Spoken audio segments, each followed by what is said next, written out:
Listeria monocytogenes is a gram-positive bacillus most associated with infections in pregnant women. We've played on the list in Listeria for the title Santa's List. So here's Santa with his long list for Listeria. Listeria is said to form a narrow zone of hemolysis when plated, so it is beta hemolytic. We'll add our beta hemolysis light bulb to the top of the Christmas tree. Again, this is a recurring symbol that appeared in our Group A and Group B strep videos.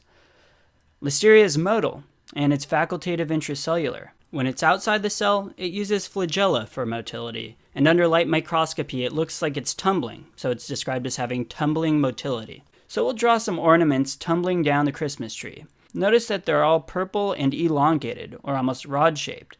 This should remind you that Listeria is a bacillus, and the purple should remind you that it's gram-positive. So that's motility outside the cell. When Listeria is intracellular, it uses a different mode of propulsion for movement. It rapidly polymerizes actin against the bacterial wall so that it's propelled along in the opposite direction. They can even jump from cell to cell via this method of motility. Microbiologists liken this type of movement to a rocket. Thus, you might hear the term actin rockets. To represent actin rockets, we'll draw some toy rockets being left as presents. Notice that one rocket is still in Santa's bag. This is to remind you that this method of movement is used when Listeria is inside a cell. Listeria is also catalase positive, so we'll add this cat, which is our symbol for catalase. Now we'll make this Christmas scene complete by making it a white Christmas, and we'll add some icicles to this window. If you're watching from the northern hemisphere, you probably associate Christmas Eve with a cold and snowy night. This is exactly what we want you to think about. So that when you think about Listeria, you think about a cold environment, because Listeria is able to survive and even multiply in near freezing temperatures. I apologize in advance to you southern hemisphere residents who have Christmas in summer. Because of us, you're probably going to fail any Listeria questions. At least you saw my jokes. Those are enjoyed universally. Anyway, the ability for Listeria to survive in the cold means that they can contaminate food items even if they are refrigerated. These items include unpasteurized milk, packaged meat, and soft cheeses, so we'll add milk, an appropriate item to leave out for Santa Claus.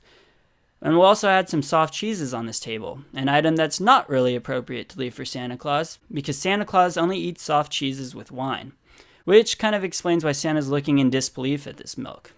Pregnant women are almost 20 times more likely to get Listeria infections, so they make up a large portion of the total incidence of listeriosis. An infection early on in the pregnancy can lead to early termination. A later term infection can lead to a disease in the newborn. Because of this, pregnant women are discouraged from eating soft cheeses. So to help you remember this, we came up with a special symbol we'll use to represent pregnant women. And it's right here. It's a pregnant woman. As I said earlier, newborns can get disease from the mom. One of these diseases is meningitis. It's actually the third most common cause of meningitis in the newborn, after Group B strep and E. coli. We'll have this baby wearing the same meningitis helmet we used in the Group B strep video. It'll go perfectly with his new rocket toys he just got. You should also know that Listeria causes meningitis in adults over 60. The standard empirical treatment for meningitis in adults includes vancomycin and ceftriaxone to cover gram-negatives and gram-positives. But in the elderly, you also have to add ampicillin to cover Listeria. To remember elderly, just remember Santa Claus. He's got to be at least a few hundred years old by now. And this brings me to my last talking point, the treatment for Listeria. I just said it's ampicillin. So how are you going to have you remember ampicillin? I guess someone in this household is receiving an electric guitar with an accompanying amp. This amp will remind you of ampicillin. And that's all for Listeria, a pretty fast one.